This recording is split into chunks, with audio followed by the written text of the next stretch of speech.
พี่น้องซุ่มเจ้าเสียเลียงวิญญาณบ่วิญญาณอยากกลับบ้านมันมีข่าวหนึ่งผู้เฒ่าไปนอนตายอยู่ตึกล่างพี่น้องเอ่ยบัดนี้นี่กัน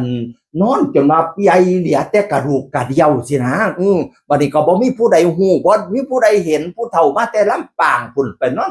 ตุยเสียชีวิตอยู่ทางกรุงเทพกรุงไทยพุ่นพี่น้องอยู่ตึกล่างแหมบัดนี้วิญญาณอยากกลับบ้านก็บ่จักพี่น้องเอ่ยมาดลบันดาลให้ผู้หนึ่งเฮ็ดมือถือเสียพี่น้องผู้นั้นแล้วเฮ็ดมือเสียตกเสียอยู่แถวแจ้งวัฒนะพอตื่นเช้าก็เลยโทรหาก็เลยมีคนรับอยู่ก็เลยนัดแนะกันเอาไปรับเอามือถือนั้นคนที่เอามือถือมาให้นั่นเป็นคือคนสติบ่ดีแหละไปเจอจ๊ะพะนะว่าเอามือถือมาให้เราพี่น้องเอ่ยบัดแต่เราเปิดมือถือขึ้นเห็นรูปโครงกระดูกพี่น้อง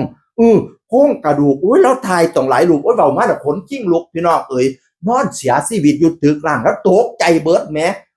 ว่าจะเป็นผู้เอามือถือมาให้จะเป็นคนเสียสติอีหลีหรือเป็นวิญญาณอันผ้ามากกับว่าจักเนาะพี่น้องพอเขาให้แล้วเราก็ไปสินะ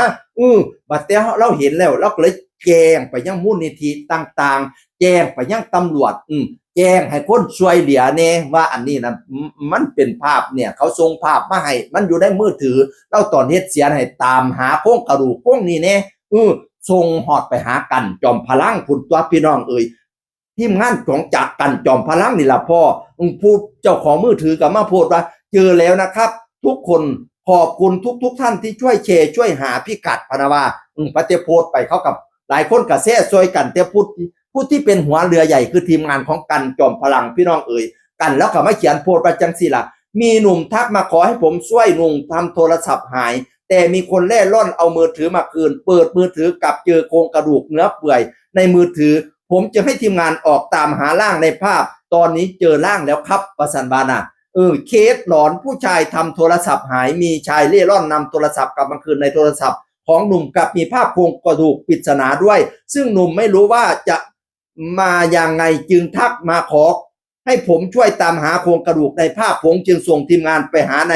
เวลา1 ชั่วโมงเก่งแต่ว่าชั่วโมงเดียวก็หาพอก็เจอโครงกระดูกอยู่ในย่านนนทบุรีสภาพแบบเดียวกับในโทรศัพท์ของหนุ่มสภาพของกระดูกคือไม่มีเสื้อผ้ากระดูกพุนล่างเหลวซึ่งคาดว่านอนเปื่อยอยู่ในตึกนี้มานานมากๆแล้วพนะว่าหลังจากนั้นจึงประสานกับผู้กำกับสพ.ปากเกร็ดตำรวจเข้ามาตรวจพื้นที่ในตึกมีกระป๋องกาวจำนวนมากมีเสื้อผ้ากองอยู่2 ชุดตำรวจเจอกระเป๋าที่กระดูกว่างมือถือทับอยู่ด้านบนมีบัตรประชาชนอยู่ตอนนี้กำลังคุยกับญาติในบัตรมีบัตรประชาชนอยู่พี่น้องเอ่ย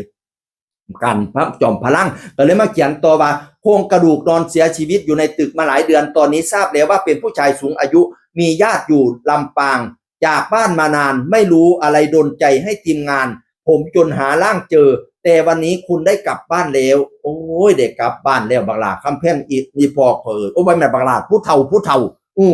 เสียชีวิตอยู่ตึกล่างอยากกลับบ้านเนาะโดนบันดาลให้ผู้นั้นเฮ็ดมือถือเสียปะเนี่ยคนสติบ่ดีเอาไปคืนเปิดมือถือเห็นรูปโครงกระดูกก็เลยส่งให้ผู้ต่างๆมาหาแต่ทีมงานหลักคือทีมงานกันจอมพลังมาหาเจอภายใน1 ชั่วโมงพี่น้องเอ๋ยมีบัตรประชาชนอยู่เป็นคนจังหวัดลำปางออกจากบ้านมาหลายปีแล้วโอ้ยได้กลับบ้านแล้วอีพ่อเอ้ยดลจิตดลใจให้ข้าเจ้าเนาะเราอยากกลับบ้านพี่น้องเอ๋ย